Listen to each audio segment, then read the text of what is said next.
Starting the game now.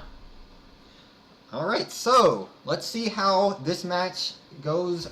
This is Pigeon Division versus One Fish, One Keg. Very excited to see this. No coin flips this time around since it is a King of the Hill map, which was kind of disappointing to see earlier. Certainly not ideal.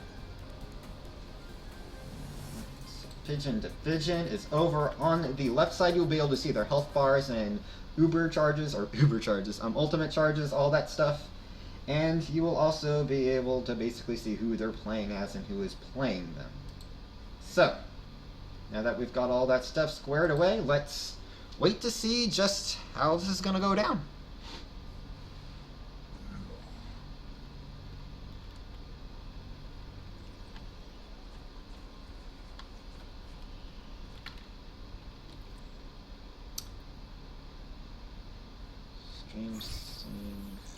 Anyways, so it looks like we're starting to get these initial players going ahead and jumping into the game. We have on one end, looks like right now we have a soldier and an AFK soldier perhaps? I am not sure what's going on there. It looks like Spy's having to go on her own. Anyways, that's weird. We might have someone that's AFK. Kind of awkward here, but on the point already, we have Amros and Girogamesh as the Roadhog and the Lucio. So we do have another Roadhog plus support character like we saw last time. And it looks like Dark Siege has gotten back into the game. We have Spy trying to get that something onto the points, doing a good amount of damage and keeping basically alive with her shield. And looks like with Dark Siege here to help her out, we'll see basically how this goes. However, Spy getting there all by herself at the beginning took a good chunk of health out, giving them sort of a disadvantage here. That being said, they're doing a lot of damage on Girogamesh, the Roadhog, and so we might actually see him go down first. They're taking a lot of damage, and the combined healing of the shield from Zarya plus Soldier's healing little beam thing, we're actually seeing them stay up pretty well. It's a pretty tense match. We see Girogamesh getting down very low and finally taken down by Dark Siege, leaving just the Lucio up. But Lucio's can be really slippery. If he manages to survive long enough, maybe even popping his ult off before Girogamesh gets back, they could hang on to this point potentially. They're having a very difficult time hitting him at all, and there goes the ult like I predicted, going off just to basically stall for a bit longer. However, now that that ult's advantage is gone, looks like Amros is going to try to stay on the point and have them keep it, whereas Girogamesh is going to have their ult here, which is almost countered by the Graviton Surge, but it doesn't really look like it did too much. We have some basically one-on-one fighting going on right now until they sort of focus down each other. It looks like the Zarya and the Lucio both went down, leaving a duel of the tank versus the damaging character. Soldier versus Roadhog. They're both able to heal themselves. However, with that massive health coming from the Roadhog, I would be very surprised if we saw, I don't know. But then again, I'm scared to say anything in fear of being wrong. But with that hook shot, the soldier did finally go down, and it looks like Spy is going to have to try to get on the point. Oh, but doesn't get on it in time, giving this first win to One Fish, One Keg. Score 0-1. Not over, folks, though it is best 2 out of 3, so we could still see potentially 2 more rounds here from both of these teams. Now, looks like the lineup for both of these teams is pretty similar. We're not sure if maybe Pigeon Division is going to try to mix things up. We do, however, have once again proving me wrong, someone going Ana. That is One Fish, One Keg actually going Ana to sort of mix things up a little bit, sort of subbing the Lucio out. Over here on Pigeon Division, though, it looks like things are basically staying the same. Here they are loading out, going against this pretty promising looking One Fish One Keg team. They did not really go down in health too terribly much, which is, or as far as the point percentages goes, they really didn't have any point time to speak of.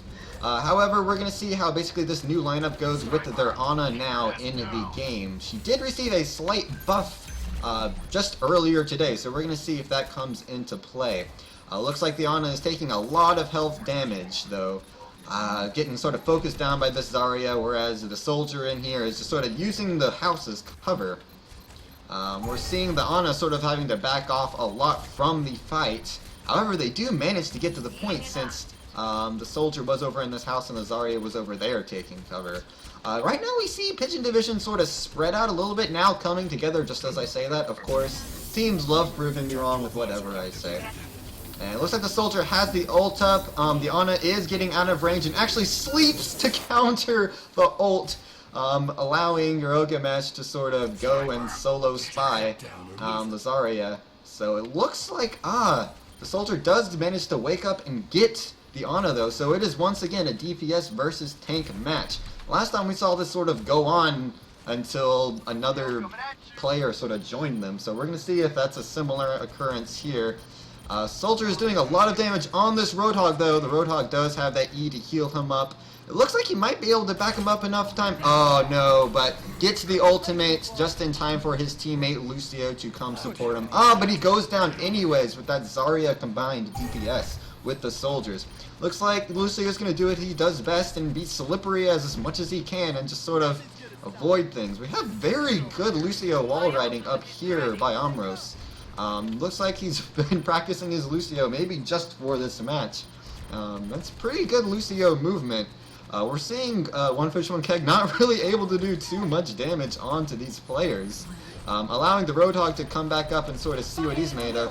However, we do have the Tactical Visor and the Zarya ult both combining. We see Girogamesh going down and the Lucio very low as well. However, he's got his healing beats on himself and very good movement on his part. But a right click from the Zarya causes that Lucio to go down. And it seems that Team Pigeon Division is going to get to keep this point. However, we've got a completely different lineup coming up from One Fish One Keg. The D.Va waiting around for the Junkrat to get up here to join them. A very smart move there by them. We're going to see how this Pigeon Division is going to react to this One Fish One Keg new lineup. And it seems like they're dishing out a lot of damage on the D.Va. D.Va's a very easy target to hit. And Junkrat not really able to live for long enough in order for D.Va to get back into her mech. We're going to see if D.Va is able to spell out enough damage to get back in her mech. It seems like the Zarya is currently chasing her down. Kind of loses her, I guess, giving him those jukes. So it seems like One Fish One Keg is the team for jukes. But you can only juke for so long. The D.Va goes down there. Junkrat is coming up. He's going to need to do something if he is going to get this point back, since basically Pigeon Division is at 90% on this point. So they will have to do something in order to sort of shake this. We see Junkrat flying high into the air, trying to lay down some traps, trying to do something. Does a lot of damage on them. We're going to see if D.Va can follow up on this damage. And it seems like D.Va's focusing down the tank, which is kind of a questionable move since the tank is a tank for a reason. Lots of health going on here. And D.Va goes out of her mech, gets taken down, and with 99% on the point, doesn't seem like anyone is going to be able to come and take this point. That is round 2 going to Pigeon Division.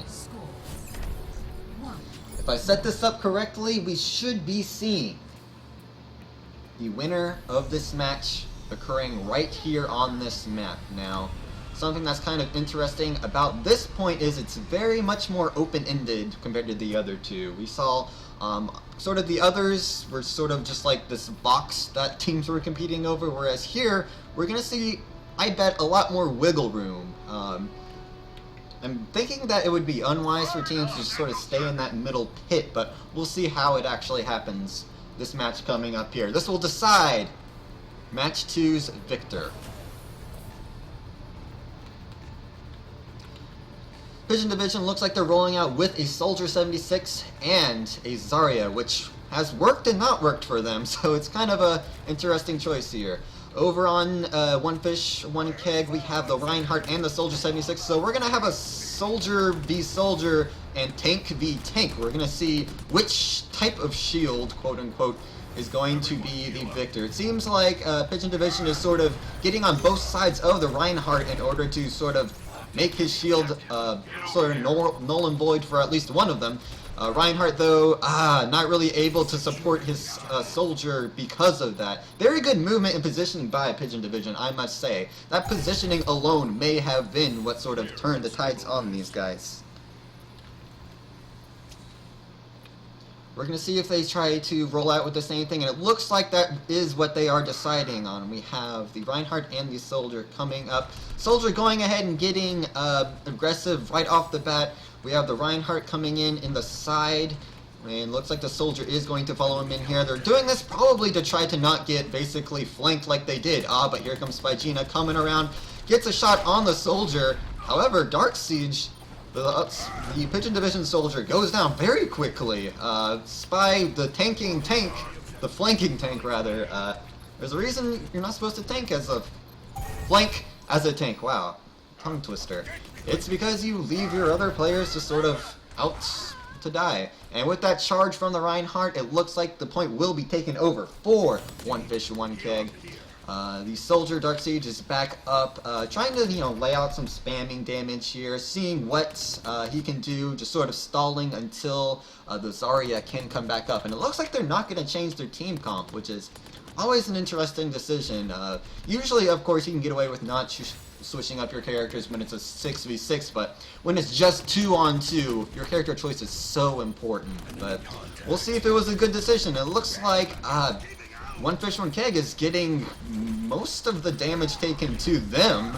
That Soldier almost going down. Dark Siege going ahead and wrapping it up. However, the Reinhardt is on the Zarya, and the Zarya did take a lot of damage. We're going to see if the Soldier can take down the Reinhardt, and they can. It looks like this point is going to be taken by Pigeon Division, and this is going to be a very close final round to decide who is the winner of today's match. Now remember that basically whoever wins, whoever loses, one goes to the winner's bracket, one goes to the loser's bracket. Doesn't matter who wins or loses in a way, it's just that they go to different brackets. It's double eliminations. We see a couple ults going out. That is the ult from the Soldier and the ult from the Zarya. However, we still have one ult each on each team. So we're going to see basically how this goes. Whoever loses this match is going to be going to the loser's bracket. Still has a chance to win the tournament. And an amazing ult from the Reinhardt. Pretty good decision at getting that damaging character down. And it looks like they're going to be able to take and keep this point for a while longer. That is the Reinhardt doing serious damage. Never underestimate the damage that that hammer can do. It really can just shatter teams. In addition to, the Earth shatter. It's a joke I kind of went for. Didn't really follow through with. But we're going to perch up on this little pillar here and see if the Pigeon Division can retake this point. This is basically going to decide it all. We have the ult still available, and coming out from Dark Siege, the Pigeon Division Soldier, getting that first Soldier down, going down himself, however. It is a tank v tank situation. Reinhardt isn't able to connect that charge. We have Pigeon Division's Zarya trying to get that shield down so that she can start laying out a lot of her damage.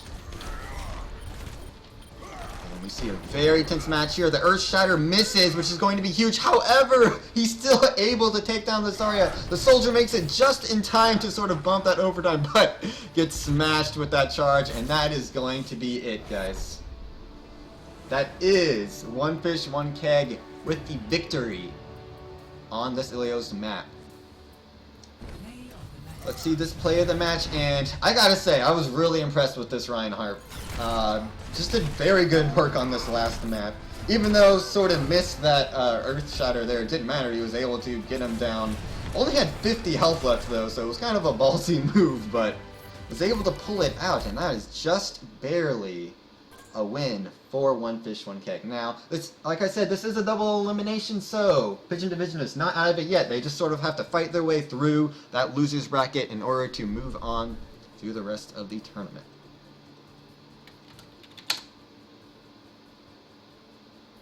And that is going to wrap up today's match, folks. Hope you enjoyed what you saw. This match should be basically a nightly thing throughout basically this week.